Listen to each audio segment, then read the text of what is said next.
No spin, no bias, no censorship. I'm Dan Wootton. This is Outspoken episode number 382. And breaking today, Islamist terror proves to be the real threat to the West after a weekend that changed Australia forever. After a deranged Pakistani father and son opened fire on Jewish Aussies at Bondi Beach in an unprecedented slaughter that has already taken 15 lives, including that of this darling 10-year-old girl. Never forget that fear is what the globalise intifada movement wants to bring to every major city in the West.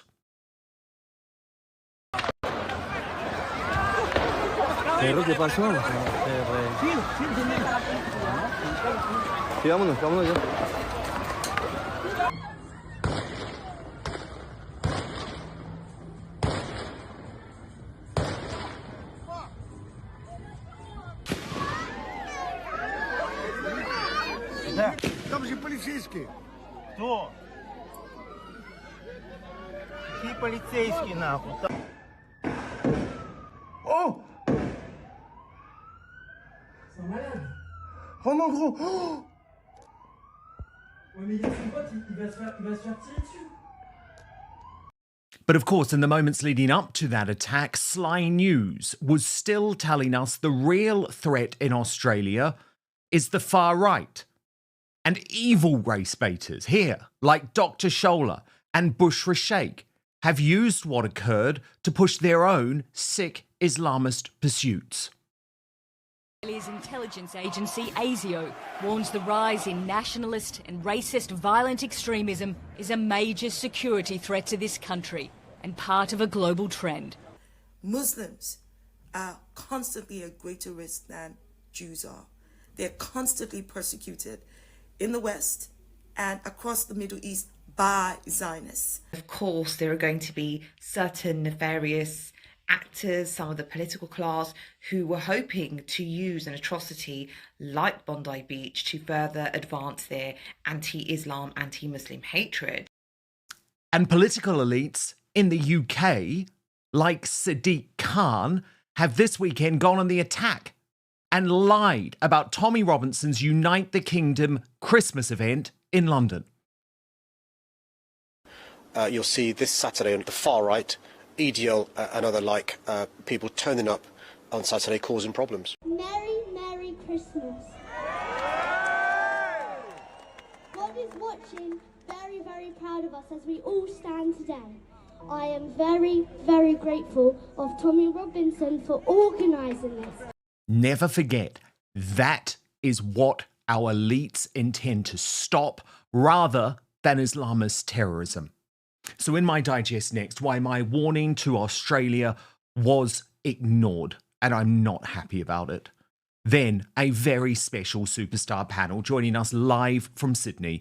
Fred Pawle, the independent journalist and broadcaster who was on the ground for Outspoken within an hour of the attack, and the brilliant Australian political commentator, online editor of The Spectator Australia, Alexandra Marshall.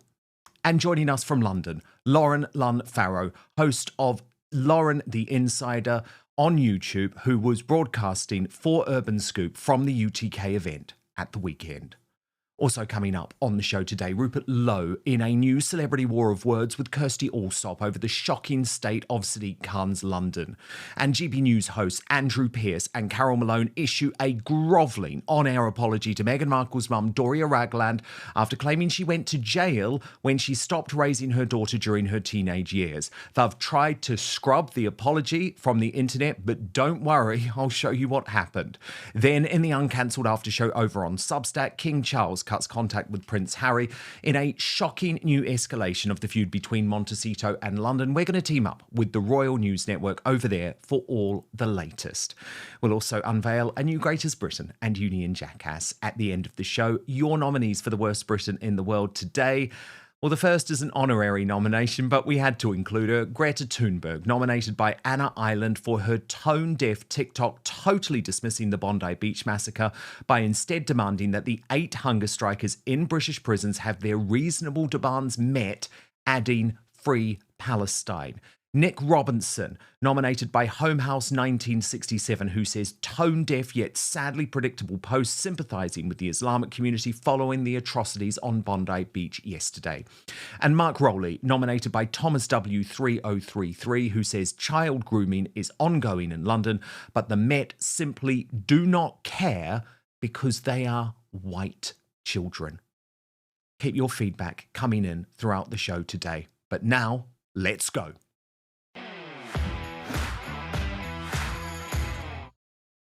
Islamist terror is the biggest threat to the West. It has been for a generation. Yet the woke suicidal empathy that has seen middle-class posh mummies don kafirs to march with the men who want to rape their daughters and slaughter their husbands to death has been, in all seriousness, the most disturbing development of my lifetime. When will you fucking wake up? The day after the October the 7th atrocity, this is how Australian Islamists celebrated. I'm smiling and I'm happy. I'm elated. It's a day of courage. It's a day of happiness. It's a day of pride. It's a day of victory. This is the day we've been waiting for. Then, outside the iconic Sydney Opera House, the invaders gathered en masse to chant, "Gas the Jews." They weren't actually hiding the real meaning of globalise the intifada. Yet still Australians didn't wake up. Then members of the elite class, politicians, celebrities, social figures joined the Islamists to march across another iconic landmark, shutting down the Sydney Harbour Bridge with chants of "From the river to the sea." Well, this weekend, the Islamist takeover saw a Pakistani father and son devil duo, one of whom had previously been investigated by authorities for their links to ISIS, show up to that other iconic Sydney location, Bondi Beach, and open fire on Australian innocents for over 10 minutes, killing at least 16, including this darling 10-year-old girl.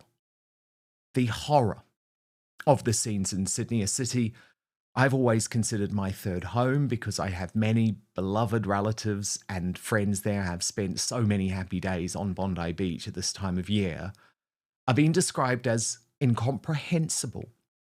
But that's not true. Sadly, what happened and this horror was completely predictable. It is comprehensible given what we have seen happen over the past few years. Yet we must not look away at what went down. Watch.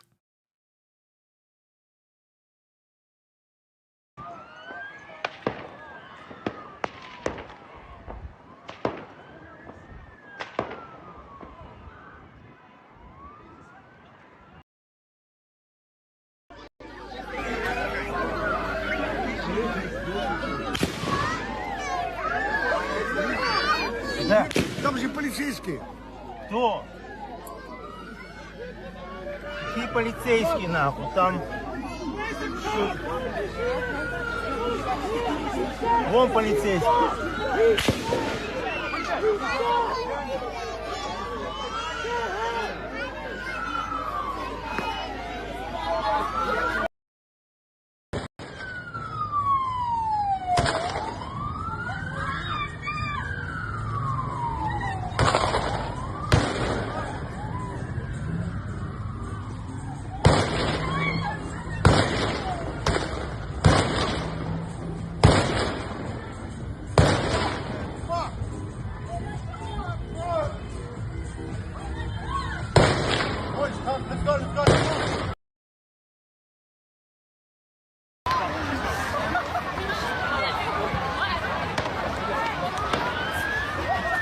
¿Qué está pasando, hombre? Alicia, escucha, Alicia, ¿qué está pasando? Algo está pasando, pero no sé qué. Pero se dando bala duro.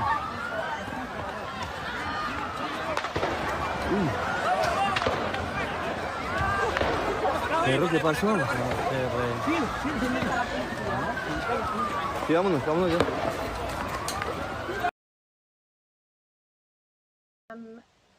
Was walking along the beach, which is one of my favourite things to do, and then everyone was just running and there were bullets and there were so many of them and we were really scared. We didn't know where they were coming from. I'm sorry, Catherine, I know it's really hard what you've been through. I feel really guilty because I wasn't even right where those poor people were. But we just didn't know. And we were just running and running, and I was thinking, we're not going to hide. That woman really broke me. She also said she never wanted to go back to Bondi Beach again. And indeed, these were the scenes in Sydney today. Hot and sunny, yet Bondi Beach never been so empty. And yes, there was a hero too. Ahmed Al-Ahmed, who put his own life on the line to try and stop the terrorists. Oh! C'est un malade. Oh non, gros! Oh! Ouais, mais il dit son pote, il va se faire tirer dessus. An amazing man, no doubt. But what's disturbed me is that in the type of psyop we've come to expect from the MSM and the elite class, that moment of heroism is being used to take away from the real horror of how this was allowed to happen in the first place, thanks to a disastrous mass immigration experiment.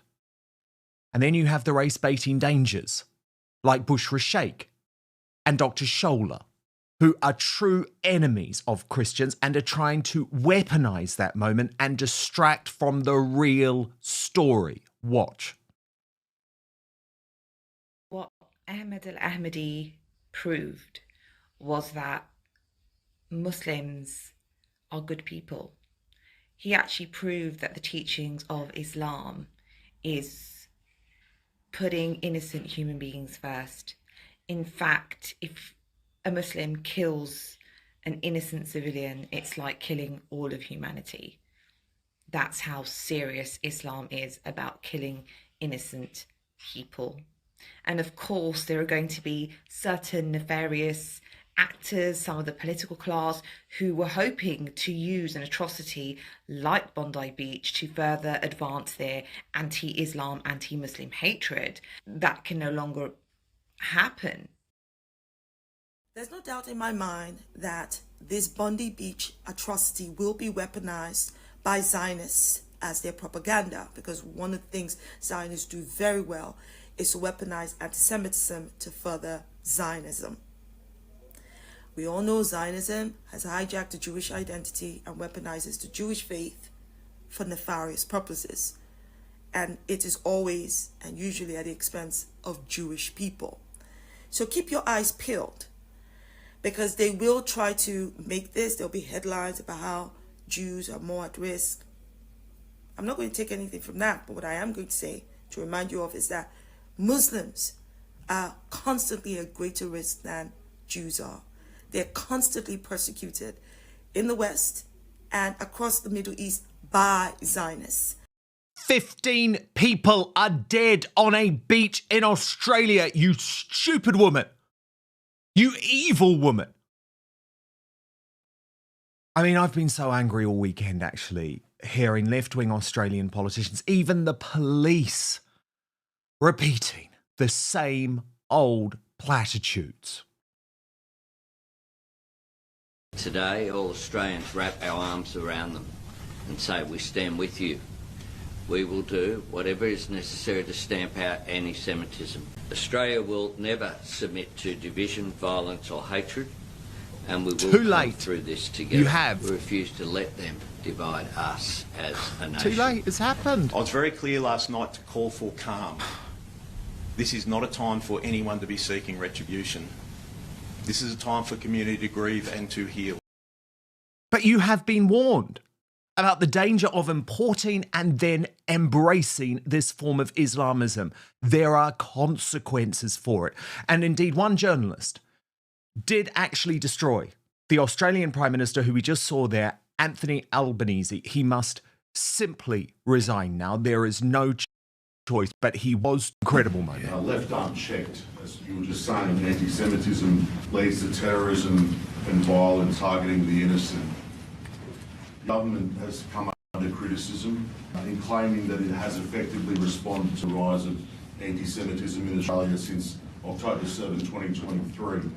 In September, your government recognised a Palestinian state. Your ministers have attacked the Israeli government. Senior ministers refused to visit the sites of the October 7 massacres, and you created a special Islamophobia envoy alongside an anti-Semitism envoy. Have you taken the threat of anti-Semitism seriously, and can you guarantee the safety of Jewish Australians? Yes, we have taken it seriously, and we've continued to act. We've continued to work with Jewish community leaders. We've continued to take all the advice from the security agencies to put in place special measures, and we'll continue to do so. Phil?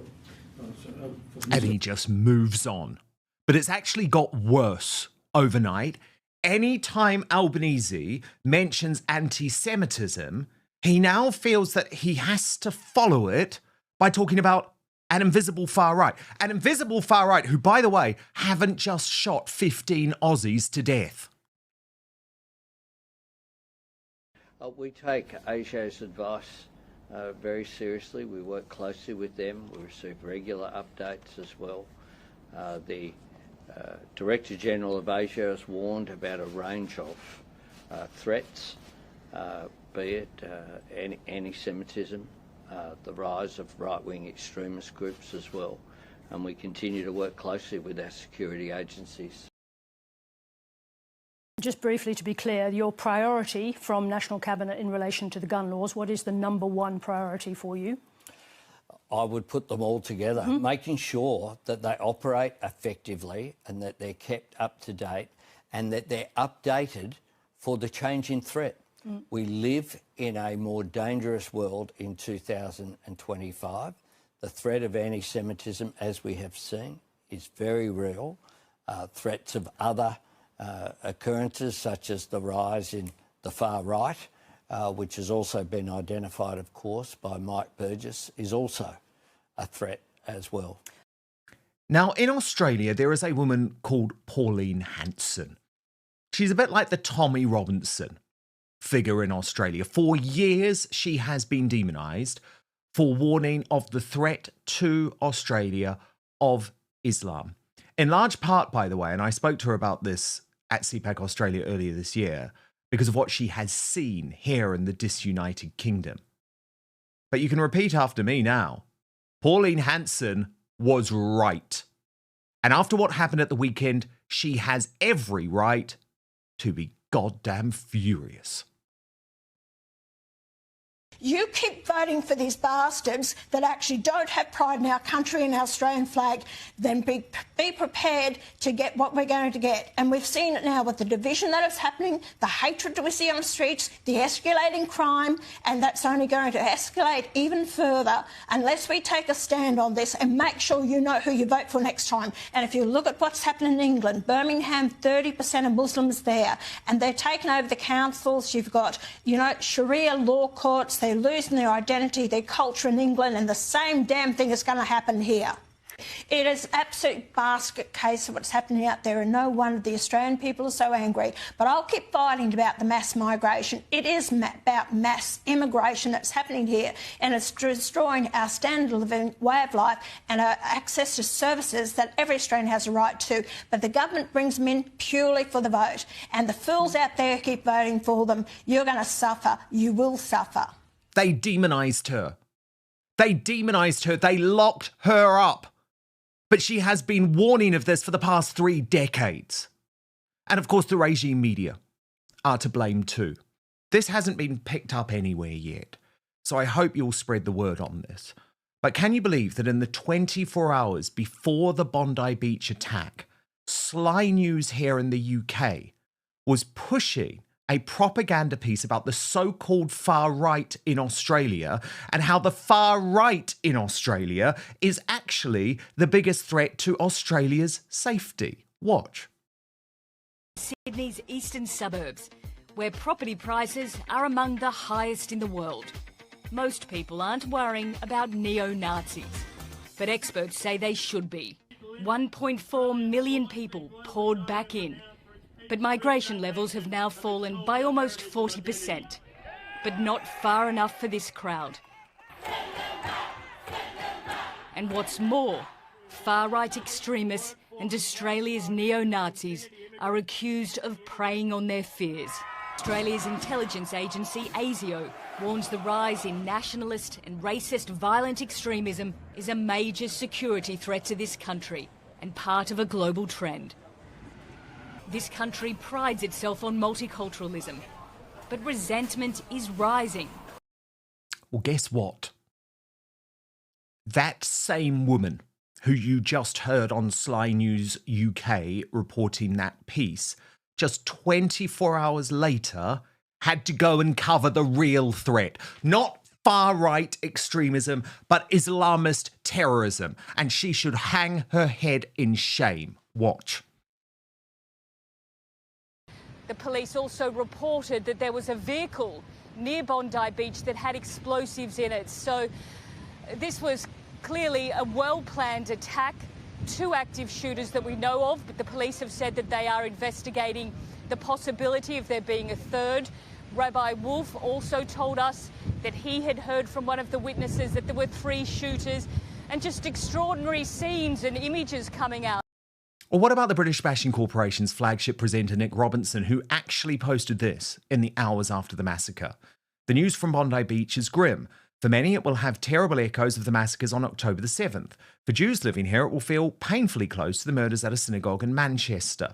It is a reminder, if one was needed, that Jews all over the world now live in fear. Okay, so far, so good. But then, if you struggle to understand that fear, you may not have any Jewish family or friends, as it is a very small community, I urge you to think of the impact on the Muslim, and indeed the wider community, of the Christchurch mosque attack in New Zealand.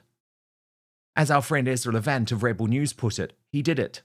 He really did. The Norm MacDonald tweet. Do you remember the legendary comedian once posted, "What terrifies me is if ISIS were to detonate a nuclear device and kill 50 million Americans, imagine the backlash against peaceful Muslims."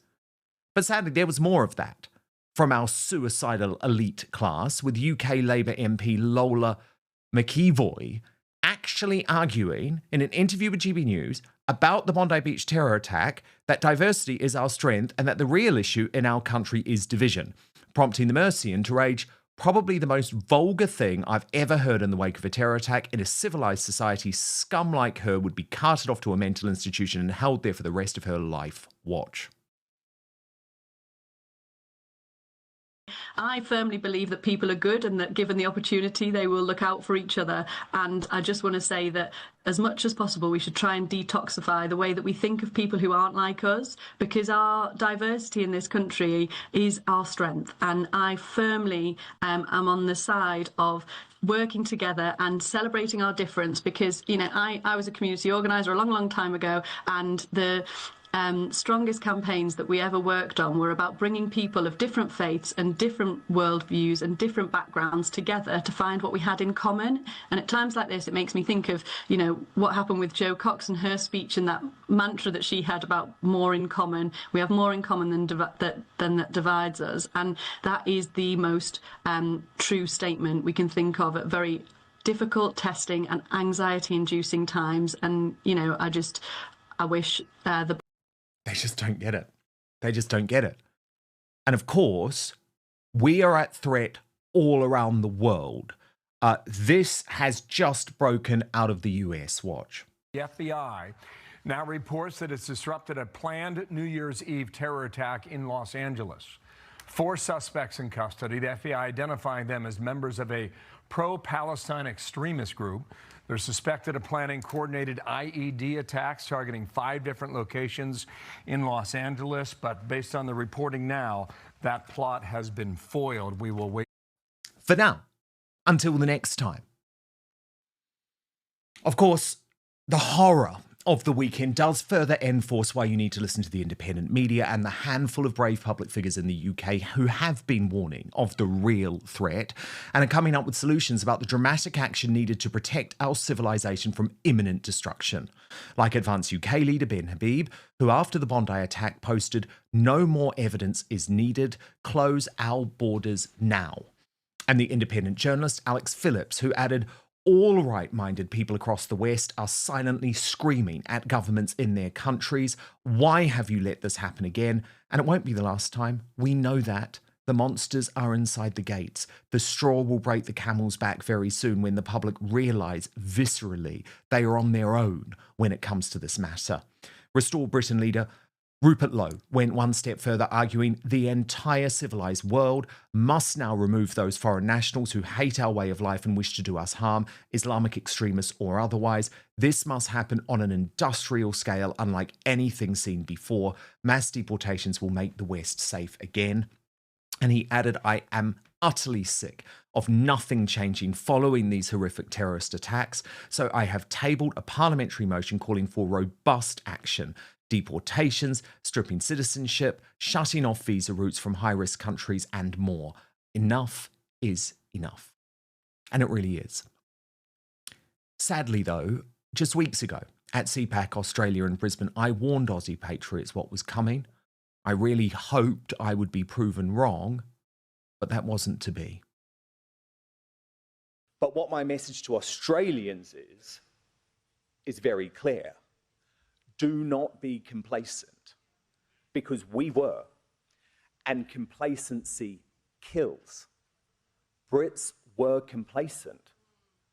We believed successive governments of both the left and the right, the Uni Party, that they were going to protect our borders, that they were going to reduce immigration, and they lied, and we are now in deep, deep trouble. The state of our country, I believe, provides an ominous warning to Australia and to the rest of the Western world about what happens if the elite class, with the deep state working in conjunction with the MSM, gaslight, deride, and ignore voters for a generation.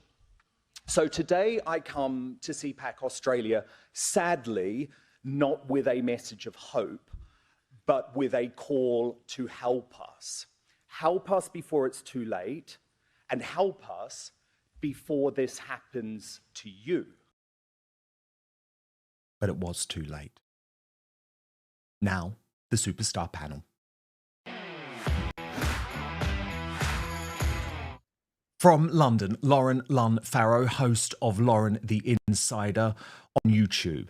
Alexandra Marshall from Sydney, who is the online editor for The Spectator Australia, and Fred Pawle, the broadcaster, journalist, author of Die Laughing, the biography of Bill Leak, who was on the scene for Outspoken at Bondi Beach within just an hour of this attack. So, Fred, to you first, what was it like at the scene? Was there a realization that Australia had changed forever in that moment?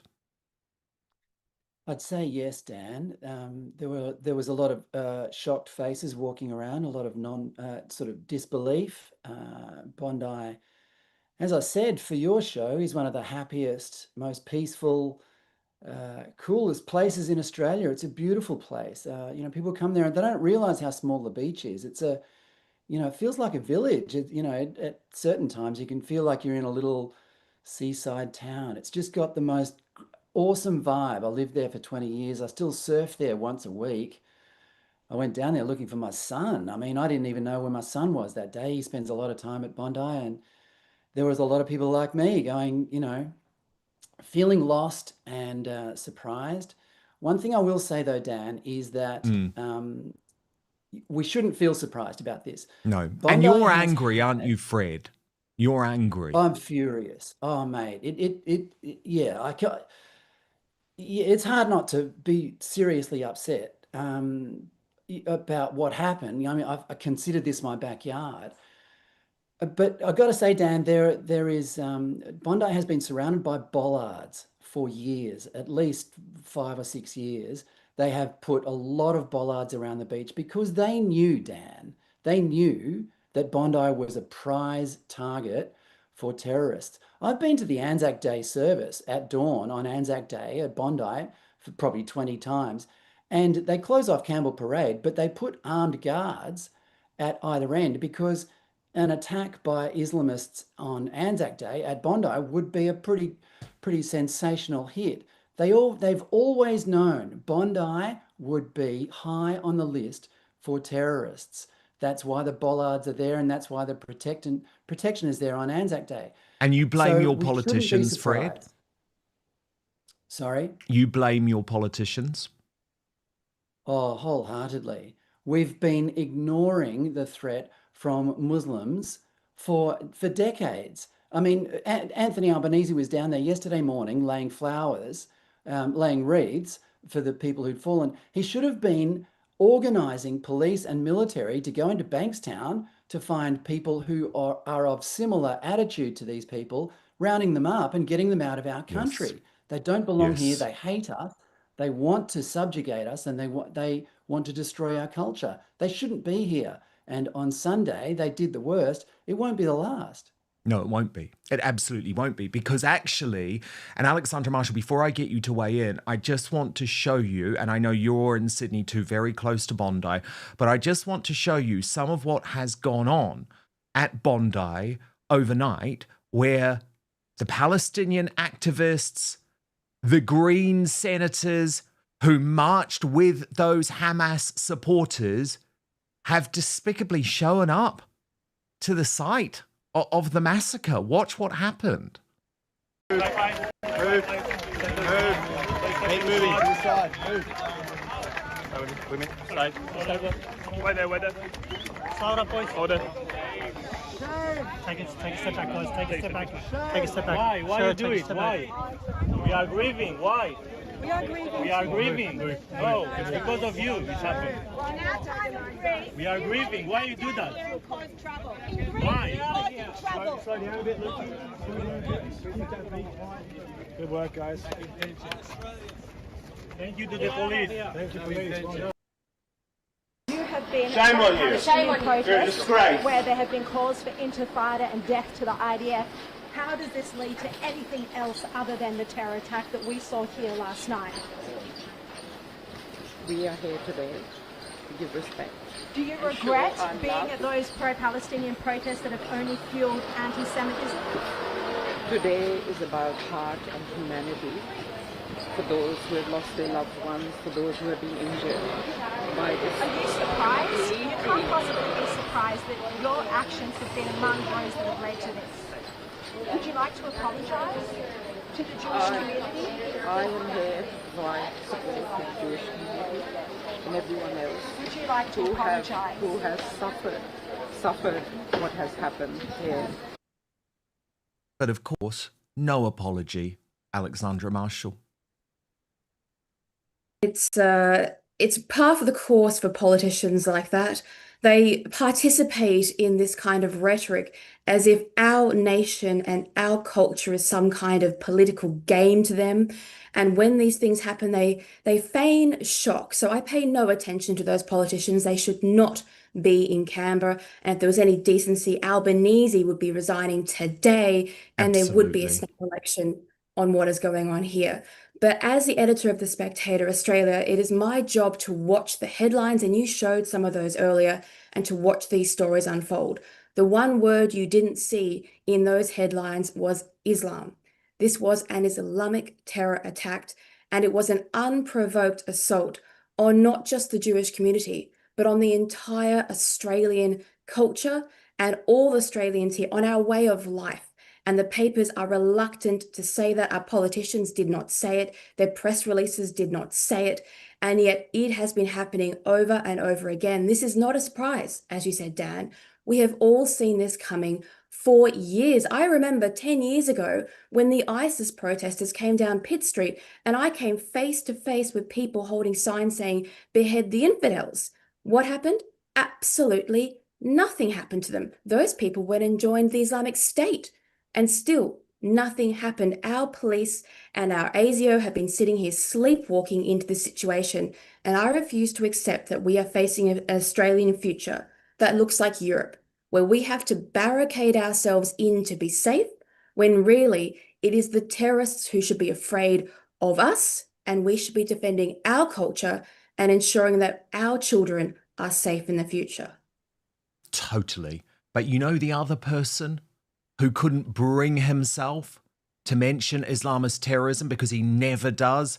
Slippery Starmer, the British Prime Minister. So he posted about Hanukkah and about Bondi. But as Chris Rose said, you can't fight the darkness if you can't even mention the elephant in the room, Islamic extremism. Anything else is pure pantomime. But of course, Lauren, the insider, we know Starmer refuses to mention it because he is now in charge of a party which is pandering to an Islamist threat because of the growth of the hard left in this country. The hard left are so incredibly dangerous, in my opinion. And, you know, in our country, if you air an opinion that doesn't fit with Starmer's narrative, you're sat there truly wondering, are the police going to be knocking at the door? And we're all thinking, hang on, we are seeing so clearly what is happening with our eyes. We don't feel safe to go out. And I don't believe that is a dramatic statement to make. I was in London at the weekend, and when I was outside of the Carol Service perimeter, I did not feel safe. Starmer just likes to bury his head in the sand. Whoever is drafting these tweets for him, it is so unbelievable, you know, bad taste. He described the attack on Bondi as distressing. I mean, a 10-year-old has lost their innocent life. Distressing is a dog that gets caught in a fence. Distressing isn't human beings that have been there for a religious festival who have been slaughtered because they are Jewish. Jewish people are under attack. And how many times do we have to see this? You know, if I speak to my Jewish friends, they are scared. And these are Jewish people all around the world. And you can see why, because the politicians and the elite class are not protecting them. 100%. 100%. And I think they will continue not to protect us. And that is what is so terrifying about Bondi. And I watched the full 10.5 minutes of that attack, and those Aussies were on their own. It could happen here at any time. It has happened here. It will happen again. And that is why we have to continually talk about Islamism and the Islamist threat to not just Australia, not just the disunited kingdom, but the entire West is utterly terrifying. You would think, listening to our elite class and political leaders, that the biggest threat wasn't the type of Islamist terrorism that led to the shocking attack on Bondi Beach, but rather those who want to embrace Christianity in a Christian country. My goodness, who would have thought it? And of course, if you're enemy of the state, number one, Tommy Robinson, then they're going to come for you. And my God, they are. The Metropolitan Police over the weekend decided to brand the Unite the Kingdom, Put the Christ Back into Christmas event as a protest. Stephen Barrett, utterly furious about this, writing, the Met Police should not have designated a Christian act of Christmas worship a protest. They are utterly lost. But Sadiq Khan, the corrupted mayor of London, the failed mayor of London, the man who is turning London into an Islamist hellhole, actually had this to say about the service.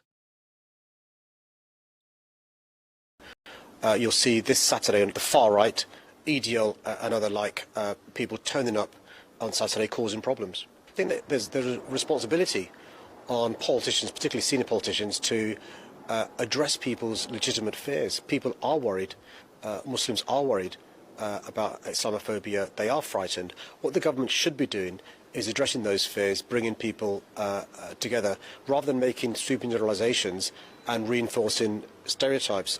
Causing problems. Yes, that's right. Bringing together a whole load of Christians to pray and to sing and to celebrate Christmas. According to our Islamist mayor, that is causing problems. Sadiq Khan has no idea about what happened at Unite the Kingdom because he is spreading hate. He is spreading lies. He is causing division.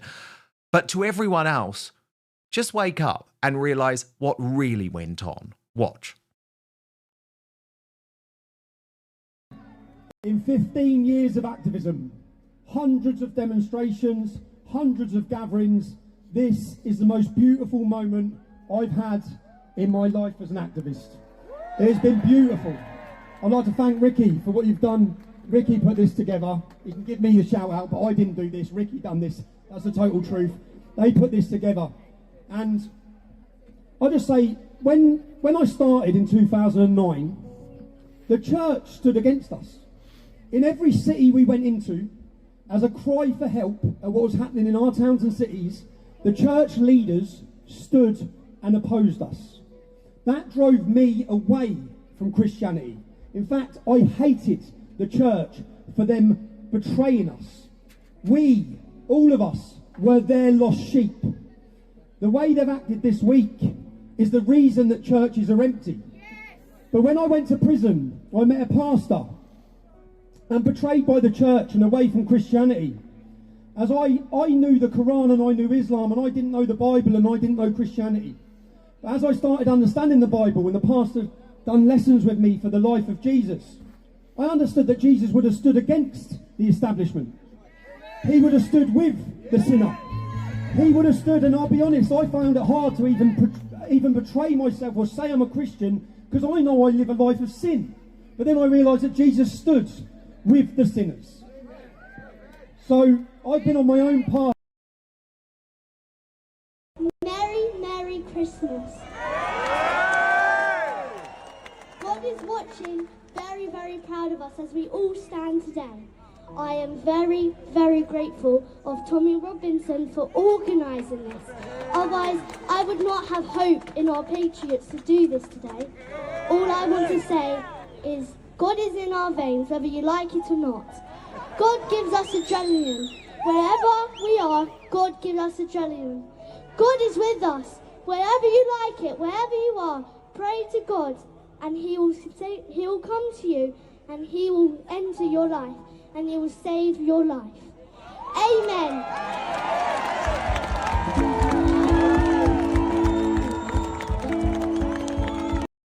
Oh, trouble, was it? Trouble, Sadiq Khan? Looking at that? No. It was a celebration of life, a celebration of our Christian country. It's what we need. So, of course, once the hard left couldn't attack the content of the day or the spirit of the day, what do? They attack and lie about the numbers. Look at this from Nick Lowles of Hope Not Hate. Tommy Robinson's Christmas Carol service appears to be a flop. Relatively small numbers and pretty low energy. Clearly, most people don't think Christ needs to be put back in Christmas, Tommy Robinson style. Robert Carter posted a painfully underwhelming turnout at Tommy Robinson's dodgy far-right Christmas Carol rally. Turns out if there's no Islamophobic bile, civil war fantasies or a punch-up with leftists on the schedule, the crowd can't be bothered to show. So much for Christian values. Robinson's lot worships hate and Israel far more faithfully than God or Prophet Jesus. But as Chris Rose pointed out, relatively small numbers. Why would you post a photo that proves yourself wrong? And Lauren, the insider who was there reporting for Urban Scoop, said that the MSM were truly the gift that keeps on giving. What was clear, though, as Lauren reported from the scene, that the police were out in force hoping for trouble. Watch.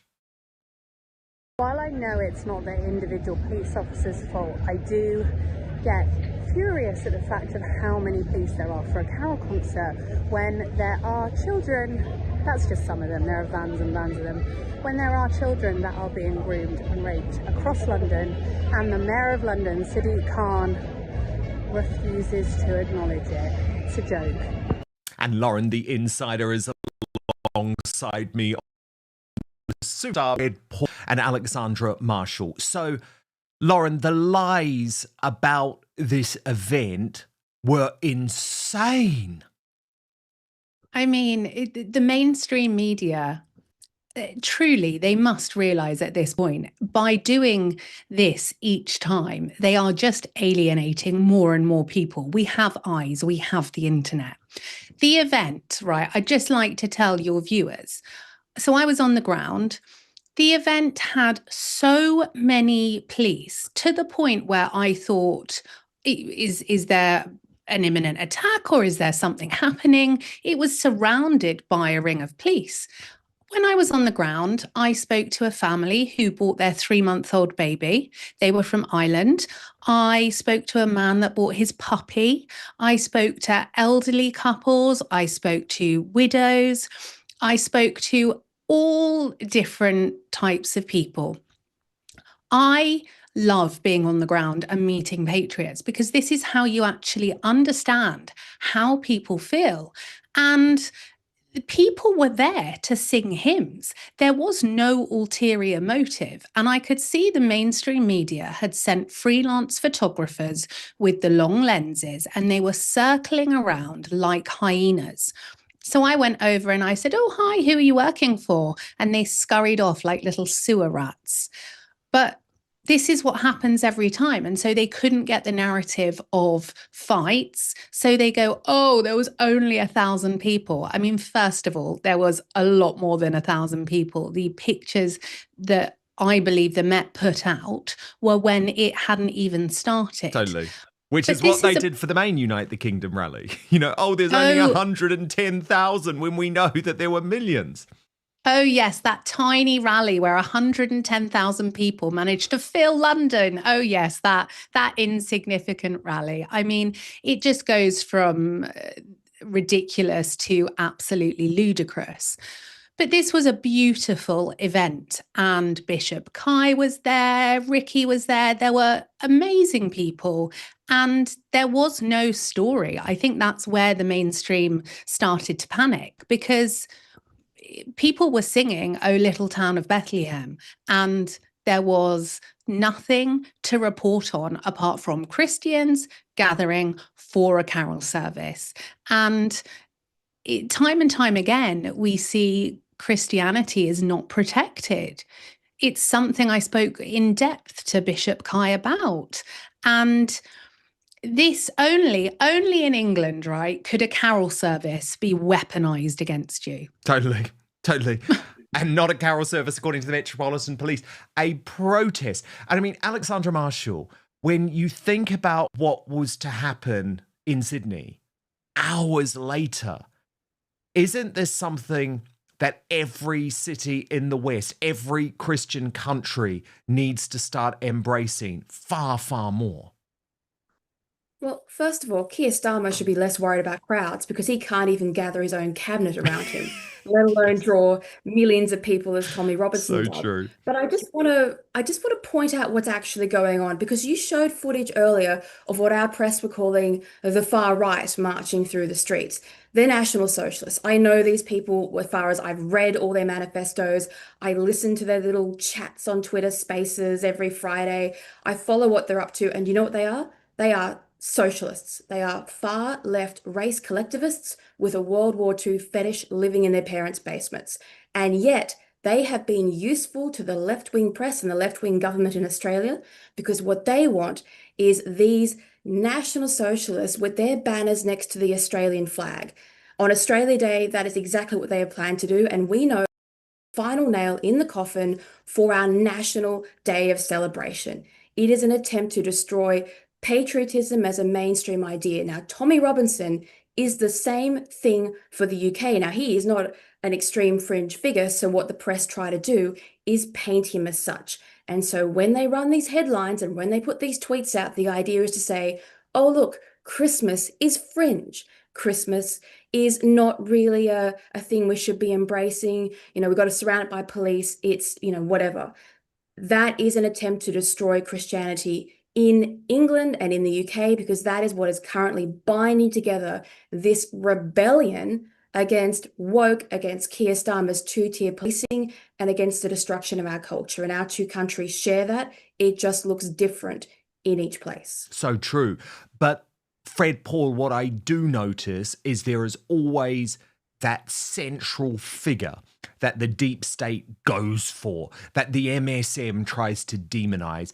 And in the UK, we've seen it for the past decade and a half in terms of Tommy Robinson, but actually in Australia, we've seen it for the past 3 decades in Pauline Hanson.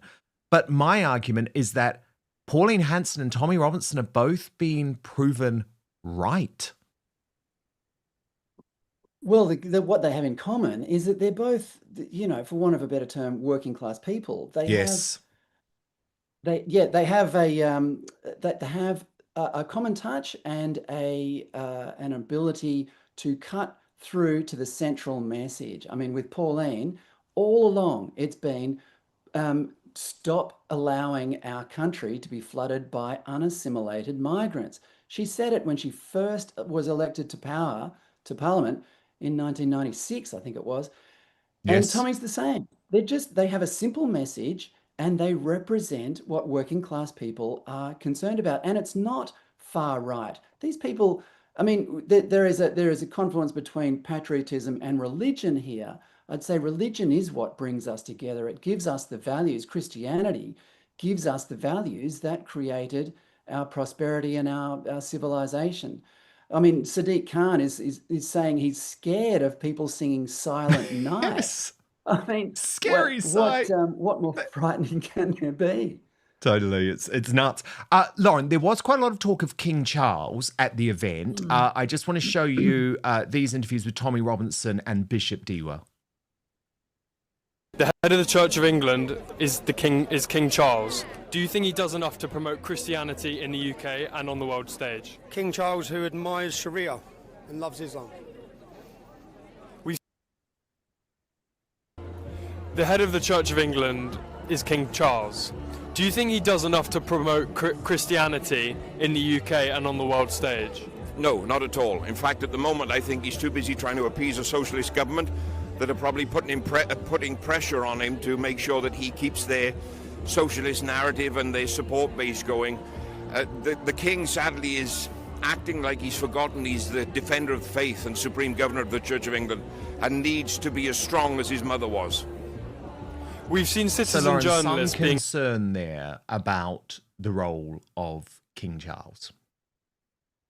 Yeah, I mean, there is concern. Look, I think we can all be in agreement that Christians feel that King Charles has not done enough to amplify Christianity and to nurture and look after Christianity, especially in this country. You know, he's there at a church talking about persecuted Christians, but I think a lot of people feel that they are under attack in this country. And Dan, just a quick point on the deep state. I just want to let your viewers know that I believe the deep state is very much panicking. I received what I believe to be a highly credible intelligence tip-off from within the Met. And I was told, you will be the next Lucy Connolly. They are coming after you. And this was because I present for Tommy Robinson, and I am very vocal about highlighting how the mainstream media and the police have worked together previously. And I will always use my platform and my voice to speak for survivors who don't have one. And so I believe the deep state are very, very scared, because just in my position, privately educated, former mainstream media, doesn't really fit, does it, with the football hooligan narrative that they like to paint for Tommy? but they are getting scared. And so I have been told by my source, and obviously I haven't gone to the Met for comment because they haven't come back to me yet, but they wanted, I have been led to believe, to get me for hate speech or inciting violence. It's ludicrous. It is utterly ludicrous, but I am so glad that you've called this out, Lauren, because of course we've got your back now, and everyone knows that you haven't done anything to incite any violence, any hatred, but neither had Lucy Connolly, of course. So we will keep a watchful eye on this, although I'd say the Metropolitan Police, after what happened with Graham Linehan, would be utterly mad to pursue another freedom fighter. So I very much hope that doesn't happen, but we will keep on this. Of course we will. The state of Sadiq Khan's London is back in the headlines after an extraordinary row between the Restore Britain leader Rupert Lowe and the location presenter Kirsty Allsop. Now, if Kirsty were doing a little look around for her Channel 4 show at the state of London right now, if she really understood what it was like outside of the posh enclaves where she goes for dinner, she would be horrified. Anyone would be horrified. London now looks like the third world. I see it with my own eyes, and I have the video to back it up. Watch.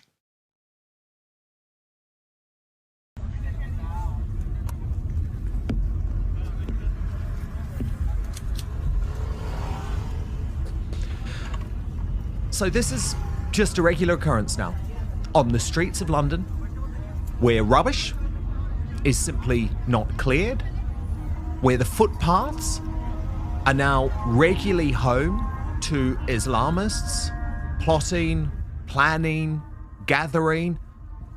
This is no exaggeration of what you see on a regular basis driving through what are no-goes zones for many women, including Edgware Road, or Aldgate East, or Whitechapel, and it's embarrassing. It's totally emblematic of the downfall of the morals and the values that we used to have as a city that respected the law, a city that respected the idea of cleanliness and order, and a city that respected ourselves. And it is the importation of other cultures who you know have a very different view of the world that has allowed this type of mess to erupt in London.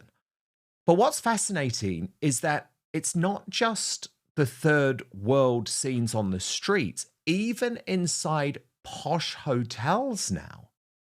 There is a totally different approach being taken because tourists are too scared, quite rightly, to leave the confines of where they are staying. Watch. The new Chancery Rosewood in Mayfair is more than just a £1 billion hotel. It's the future of ultra luxury in London. Let me explain why. You see, the ultra wealthy now don't want to leave the hotel when they stay in places like this, especially with the issues ongoing in London. Security is paramount, so hotels are being designed to have everything inside of them. You see, this hotel has 5 restaurants, 6 different shops, a rooftop bar, a luxury spa. You can check in and check out whenever you want. There's never a push for check-in and check-out times. And it also offers office space for people who want to come and work here. And although you may see these type of amenities in Asia, in London it is a lot rarer. Totally shocking, but understandable, given the state of the street, given the lawlessness on the street. Now, Sadiq Khan, London's Islamist mayor who has destroyed the city, decides that if you ever want to raise these things, you're just Islamophobic and racist like Donald Trump. This is his new interview. Watch. Things President Trump has said and done lead me to believe he's a president who is racist, who is misogynistic, and who is Islamophobic. And I'd go further. I think he's somebody who is anti-Muslim as well. My concern about when President Trump says some of the things he does is he normalizes and brings to the mainstream views that I think are unacceptable. I'm always willing to debate and have a discourse and have discourse with anybody about almost any issue. But there is a direct link between language and how sometimes people can become radicalized, you can call it groomed, and so forth. And we've seen in the UK a massive increase in anti-Muslim hatred, a massive increase, by the way, also in So he's anti-Semitism. radicalising people in Britain. You know, intentionally or unintentionally, you are seeing people who are taking the views of the President of the United States as a green light to pave in a certain way. But Rupert Lowe, the leader of Restore Britain, is now calling out the sorry state of the capital, writing, "London used to be the best city in the world. I loved living there and working there, genuinely loved it. The whole world wanted to be in London. Now it is a dump. Outside a few select posh areas in the middle of the city, it increasingly resembles the third world. It depresses me so much. I can't even tell you. It was our city, our great capital city, the best city. Slowly, but now more and more quickly, it has had its heart torn out. Gangs of men, very often foreign, roaming around stealing phones with no consequences. Police don't care. Nobody cares. Why would they? We're told it's just part and parcel of living in a big city. No, it's not. Filthy underground carriages. It stinks. Graffiti everywhere. Fare dodgers jumping from the barriers. Nobody from TfL does anything. Security guards just stand there gormless. Most don't even speak proper English. What's the point in them being there, honestly? Decency is becoming less and less common on public transport. If you want to listen to your music or have a phone call, put your headphones in. Please, we don't want to hear it. Your conversation, obviously, so shut up. Dreadful candy shops everywhere, always empty. I'll say it if nobody else will. It's money laundering. These awful rickshaw bikes flying around, blaring out awful noises. Why is nothing done? It's just insulting to the rest of us. I don't want to listen to your shitty music. Nobody does. These e-bikes just strewn across the streets, piles of them. It's so damn rude. Homeless people everywhere. Genuinely mentally ill people seem to be more and more common, just roaming the streets. We've all seen it. There has to be a better way. And just everywhere is filthy. Rubbish all over. It stinks of weed. The whole place has just got a more menacing feel about it.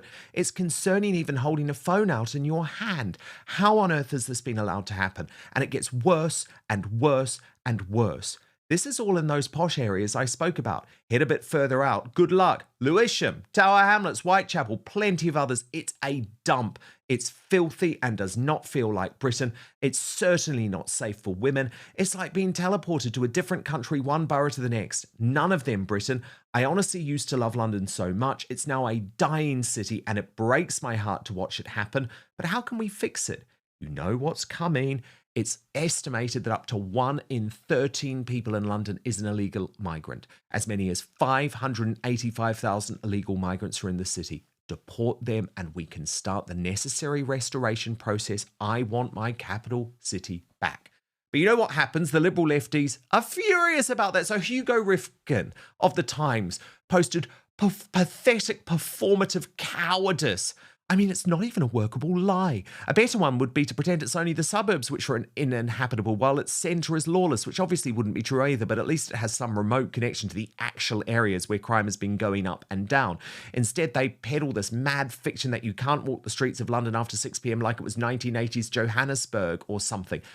Seriously, Hugo Rifkin, no one makes reports to the police anymore, okay? And it is that lawless. I speak from personal experience. I'm a big guy. I have been mugged twice for my phone. On another occasion, I had 2 Islamists on the back of a motorbike approach me and try to attack me. I put my phone in my pocket. They went away. Maybe I should have just handed it over because many times they have guns. Rupert Lowe responded, all these liberal men telling me how safe they feel in London. Good for you. Millions of women don't feel like that. In fact, they feel scared, intimidated and fearful. Why don't we listen to them? Alison Pearson responded, there are no-go zone areas. There are no-go zone areas. Try being a woman in London. And that's when Kirsty Allsop raised her ugly heads, writing, anyone who thinks Rupert Lowe is a man of the people needs their head examining. He wants votes and will generate fear to get them. I believe in London. He believes in promoting himself and slagging off anyone and anything to do that. Rupert responded, wants votes. I'm not even in a national political party. I don't give a shit about petty party politics. This is so much bigger than that. I want my capital city back and I want my country back. Then Kirsty Allsop said, whatever problems we have in our society, telling people our capital city is not safe to live won't solve them. It will make every problem we have worse. Sharon Davies responded, facts matter, even if you don't like them. To my superstar panel, Fred, Paul, and Lauren, The Insider and Alexandra Marshall. So, Lauren, when you think about what Kirsty Allsop said in that final tweet, wasn't that most indicative of how the elite class feel? It's not about what's true, it's about what she thinks is right. So telling people the truth about London won't make every problem we have go away. Sorry, I just want the truth told. I mean, Kirsty Allsop, whose net worth is rumoured to be £16 million. Kirsty Allsop, who has a house in Notting Hill. Kirsty Allsop, who has a holiday house in Devon, I believe. You know, out of touch. I don't believe she is dealing with the same problems that the majority of the country are dealing with.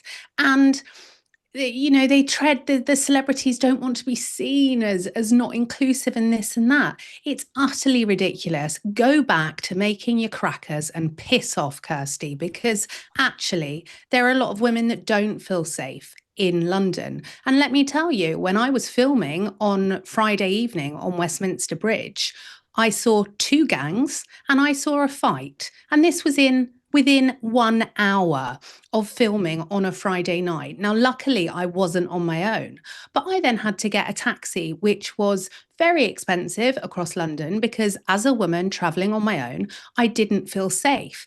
The problem with these people is they consume the mainstream media, which is utter bullshit and propaganda. If they actually took time to learn what was going on, to speak to real people on the ground that are scared, and to actually find out who Rupert Lowe is. Rupert Lowe has single-handedly done more for victims and survivors of the grooming gangs and of people that have been forgotten by the system than any politician. He is doing more outside of being in a party to actually make life better for every single patriot. So Kirsty Allsop sat in her likely multi-million pound house in Notting Hill, or maybe she's in her little Devon retreat. She has no idea what real people are going through because I doubt she gets the tube late at night after working her second job, or I doubt she has to take her children through a rough patch of London to get to their school and potentially past a migrant hotel. She has no idea. Totally. Absolutely right. I mean, Fred Pawle, you are a London regular. Have you been shocked by its downfall in recent years? Oh, Dan, I lived in London in the 80s and I have the fondest memories of the place. I remember You got it walking at down its Oxford best. Street.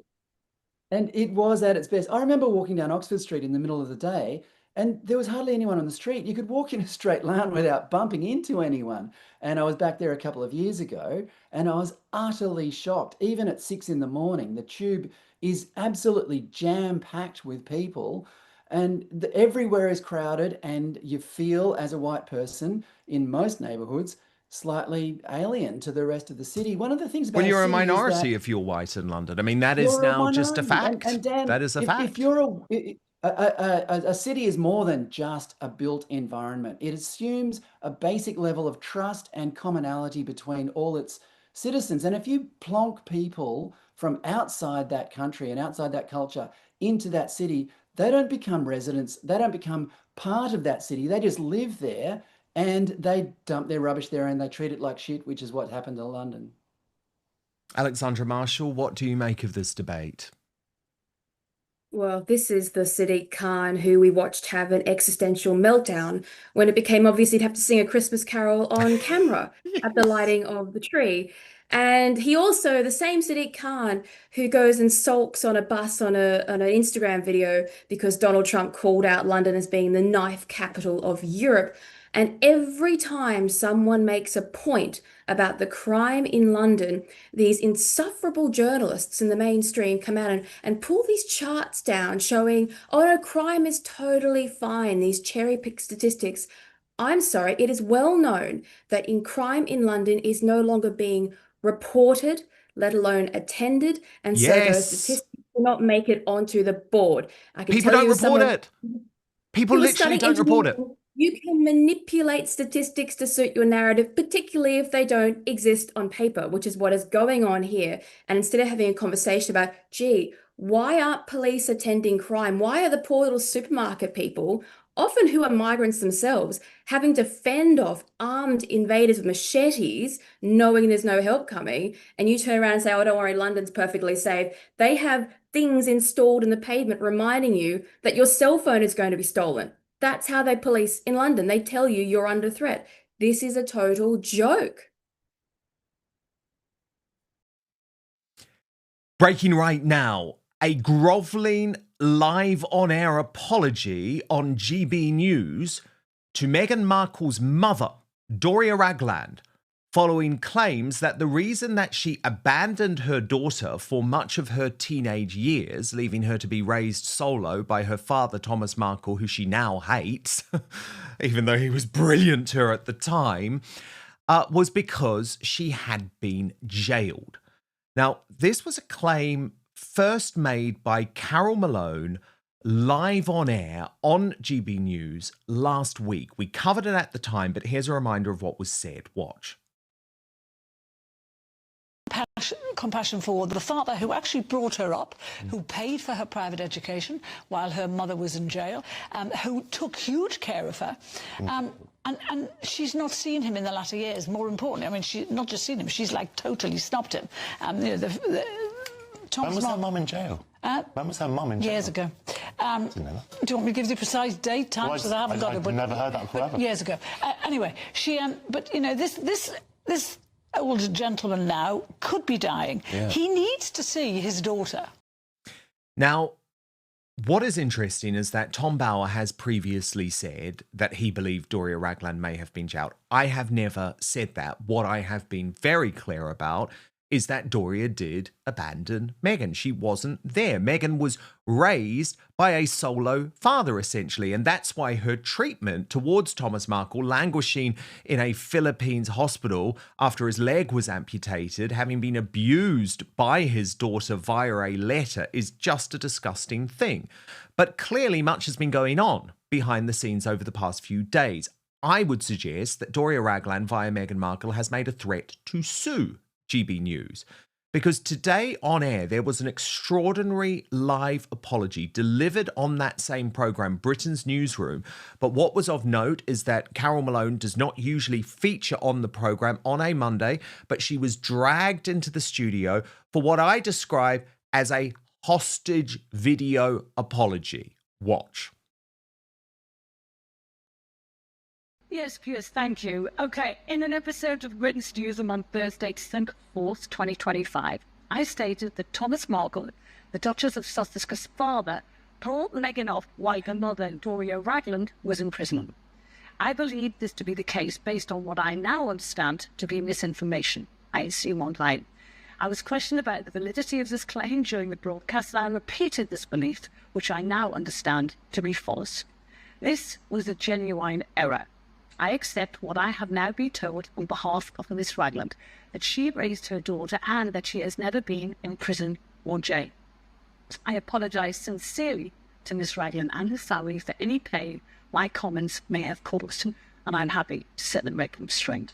Can I just say on behalf of GB News, because I was on the programme that too, we all wish to apologise to Miss Ragland for the error, and we are happy to correct the record.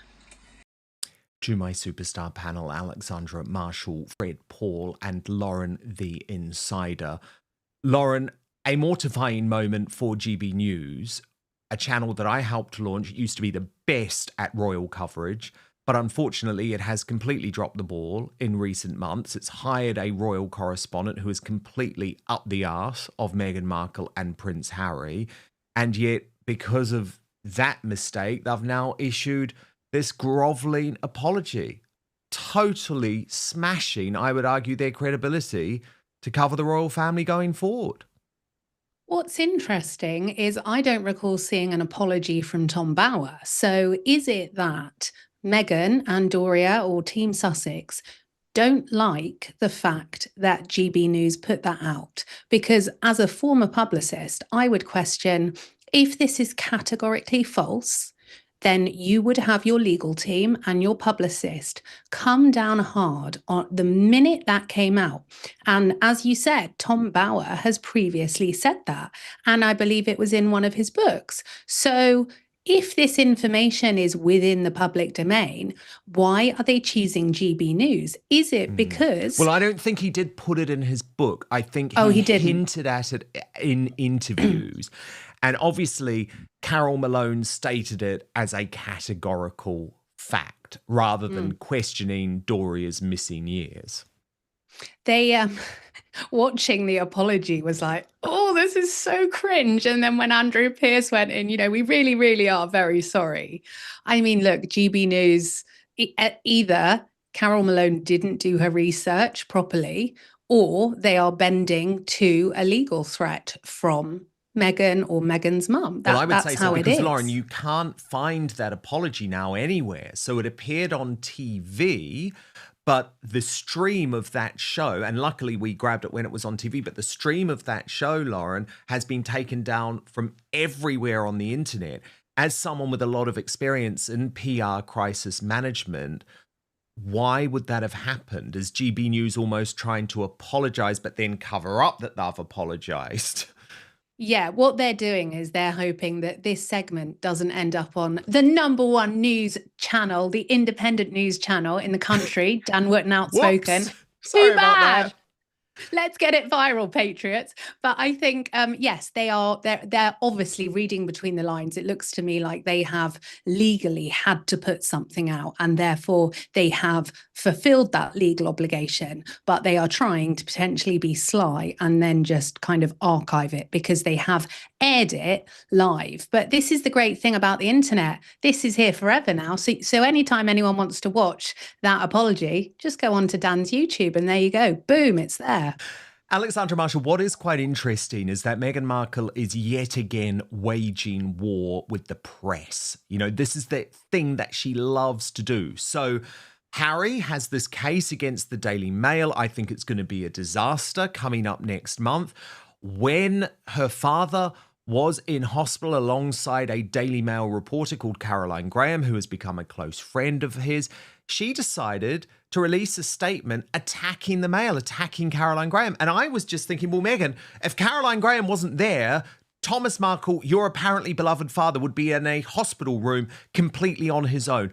Which do you prefer, bitch? Get on a plane if you care so much. So again, to me, it feels like they have an obsession rather than sorting themselves out, dealing with their own lives. They just have an obsession with constant attacks on the free press, the media. Carol Malone may have made a mistake there, but come on. Look, I'm an ambassador for Australians for Constitutional Monarchy, and even I struggle with the Harry and Meghan saga. It's barely mentioned in Australia. We lost interest in them as soon as they went to America, and even our Daily Mail, they sort of shuffle those headlines to the very bottom, if at all they ever appear. The idea that Harry and Meghan are still able to draw star power and command these headlines is weakening. Even Netflix is tapping out on this brand. And that means that all they have left, really, is this kind of antagonistic behavior with the press. And eventually, after perhaps whatever these legal things are sorted and everything, the press will lose interest entirely. And then what are they going to do? They no longer appear as the royal brand that people love. They're not really an American brand either. And so I think so much of this is just nonsense looking for clickbait, really. And it's getting tiresome. They're not interesting anymore. What do you make of this one, Fred Pawle? Oh, well, Dan, I find it incredibly amusing that Carol would threaten to sue someone who said that she'd been to jail, coming from a country like Australia that was founded as a jail. If you tried to threaten to sue someone for that in Australia, it'd be turned on its head because having been to jail in Australia is somewhat of a status symbol. So so she should be happy with that false claim. Doria should just accept it. It's a compliment. Yeah. Suck it up, sister. Oh, goodness me. Well, look, good that we could end very, very sad day with a little bit of levity. From Sydney, the brilliant independent journalist Fred Pawle, and Alexandra Marshall, who is also the online editor of The Spectator Australia And from the UK, Lunn Farrow, host of Lauren the Insider on YouTube. So much feedback from you coming in. So just before I reveal today's Greatest Britain and Union Jackass, let me get to it. Thank you, by the way, the Fraud Watch, for your 10th super on a live stream. That's brilliant. Thank you as well, Abita, for the super chat, who said, when will all governments across the globe realise that Islam is incompatible with every society? Where is Starmer's outrage? But Tommy Robinson's Christmas choir is the problem. Fuck off with that BS. Avatar, I totally agree. Annabelle says the Australian and other governments have to protect Jewish citizens and stop these ridiculous anti-Semitic rallies. Adrian Smith says as soon as it was declared terrorism, but they would not say what sort. We knew 100% it was Islamist and not far right or far left Jew haters. Sorry, it was not the far right, but rather far left Jew haters. I understand exactly the point you're making. Vera Bolton said, Albo, referring to Anthony Albanese, the Australian Prime Minister, is as four-faced as a church clock. He recognised the Palestine state. Big mistake, as he has blood on his hands. So has Starmer. Alex Lowe says, why is it that we get attacked by Islam and they kill us, yet we have to be peaceful and calm? I mean, I understand the question. Mr. Eddie Jedi says, words, words, words. Meanwhile, nothing gets done. And another 1,000 of them are landing on our shores tomorrow. And Simon writes, it doesn't help when governments recognise a Palestinian state. This encourages what happened yesterday. A reminder of our Union Jackass nominees. Greta Thunberg, nominated by Anna Island for her tone-deaf TikTok dismissing the Bondi Beach massacre by instead demanding that the 8 hunger strikers in British prisons have their reasonable demands met, adding Free Palestine. Nick Robinson, nominated by Home House 1967, who says tone-deaf yet sadly predictable posts sympathising with the Islamic community following the atrocities on Bondi yesterday. And Mark Rowley, nominated by Thomas W3033, who says child grooming is ongoing in London, but the Mets simply do not care because they are white children. And your results are in. In third position with 17% of the vote, Nick Robinson. The runner-up with 26% of the vote, Mark Rowley. But today's Union Jackass with 56% of your vote, Greta Thunberg. And I am very excited to announce that all of your votes are being collated for a special edition of the show this time next week, when we will reveal the top 50 Union Jackasses of 2025. So look out for that. But today's Greatest Britain is Cliff Richard, nominated by Dun Doland Speak, who says this man has been through a lot, send strength, after he revealed he has been treated for prostate cancer. The 85-year-old singer said the cancer was discovered when he had a checkup for a recent tour, but that it had been caught early and had not spread. So Godspeed to Cliff Richard, Sir Cliff Richard, isn't it? Today's Greatest Britain. We're moving over to Substack now to team up with the Royal Uncancelled After Show for all the latest royal news. You can join us there at www.outspoken.live. But we will be back live with you tomorrow, 5 p.m. UK time, midday Eastern, 9 a.m. Pacific. Hit subscribe right now. If you're watching on YouTube, turn on the notification bell. Remember, too, you can subscribe to us as a podcast on Spotify, Apple Podcasts, or wherever you get your podcasts. All I ask is that you rate and review. Thank you for your company. It's been a big day of news, and most importantly, I promise to keep fighting for you.